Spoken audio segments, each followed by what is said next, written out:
Come with me as we perform olumbe traditional ceremony in Buganda Kingdom.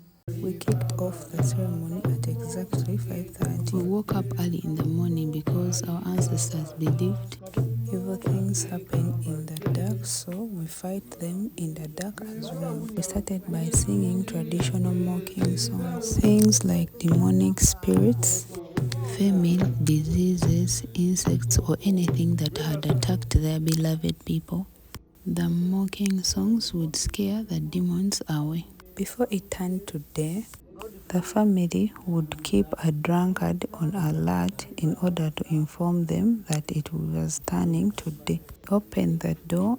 This meant that they sent every demonic spirit out of their house. Then give the timekeeper alcohol in appreciation. All family members moved out of the house. This includes the children of the deceased. The family comes out and announces the names of the deceased, his totem known as a kabiru, his lineage of ancestors, beat the sound of his drum known as omubala. My name is Zarango Samari and I was appointed as the mother of the deceased. May his soul rest in peace. His biological mother is also dead. May her soul rest in peace. In my tribe, I'm the heiress of my paternal auntie. This is how it goes in simple terms. When my brother gives birth to his daughter, she inherits my wealth. She takes care of my children and also my duties. This helps to strengthen the cultural traditions and also avoid the bad names in the family. In Buganda, if a relative was disobedient, thief, or a witch, his name was not carried on to the next generation because we believe it was not a blessing. So olumbe was done to pass on responsibilities from one generation to another. My responsibility as the grandmother of the house is to gather the children of the deceased, be by their side throughout the ceremony as they appoint the new heir of the family, the heir who is going to become their father. This heir is going to take care of them, take on the responsibility of the deceased, and also learn the norms of the culture or family. In Buganda, if you're appointed as the heiress or heir, the family calls you by the names of the deceased. Also take on the title according to how they used to see the late. If they saw them as the mom, you become the mom. In Buganda, I am the grandmother of the house known as Jajawoluja. The next step is done by the traditional leaders of the family. They talk about the life of the deceased and also remind the heir the great person they have become. They dress the heir with olubugo. This indicates that he is different from the rest of the children. As the act is done, they cover the other children of the deceased and allow them to cry for the last time because they have got a new father. Their grandmother comforts them as they head to the garden for the next ceremony. The new heir is given a spear for protection.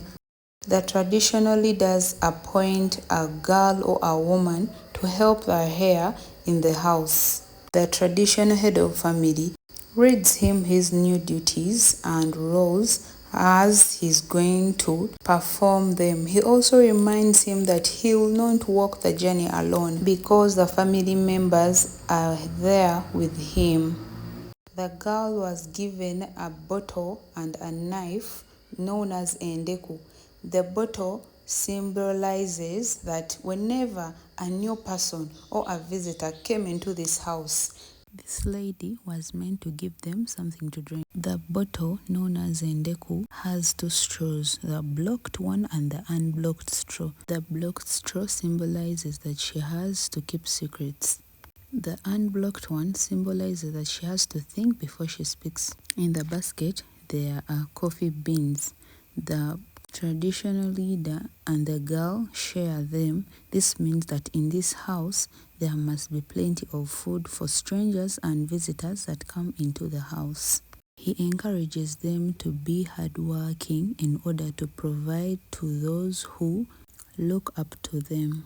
On the other side of the siblings to the heir, when the grandmother follows them to the back of the house, her role was to catch up on their whereabouts, hygiene, give her updates, and also inform them on how they are going to help their new dad or heir. Since I'm not an old woman, I am accompanied by an elderly woman in the family. When you take up a role as a heiress or a heir, you are usually accompanied by someone to teach you on how to do your role. Now here, we began by laying soft banana plantation leaves, and then we got some herbs to bathe these children. Our ancestors believed that when someone loses someone they love, they stop thinking about themselves. This includes their diet, their hygiene. So the grandmother was meant to check up on all that. Advises them to stop worrying themselves and also gives them hope on how to move forward. The back cloth in their waist indicates that they are the children of the deceased.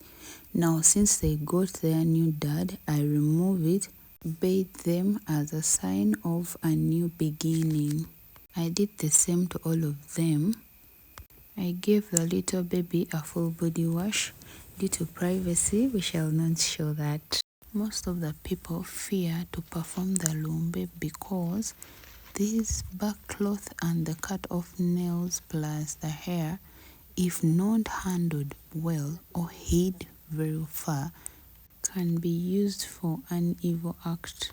After purifying the sisters and the brothers, they join the new appointed heir for the last ceremony. The other family members continue sharing a word or two to the appointed heir and also wish him well in his new journey. My grandson was not the only appointed heir, even others were appointed accordingly. All the heirs were given new Bibles. Mukutya Mukama amagezi mwe gasookera. After praying for them, they were requested to sit, and then we had the church service. The final part of the ceremony. If you are a married woman in this tradition ceremony, your husband has to accompany you with alcohol. This meant that he's responsible and he would be there for you in tough times. Thank you for watching. Comment what you think and subscribe for more. Bye.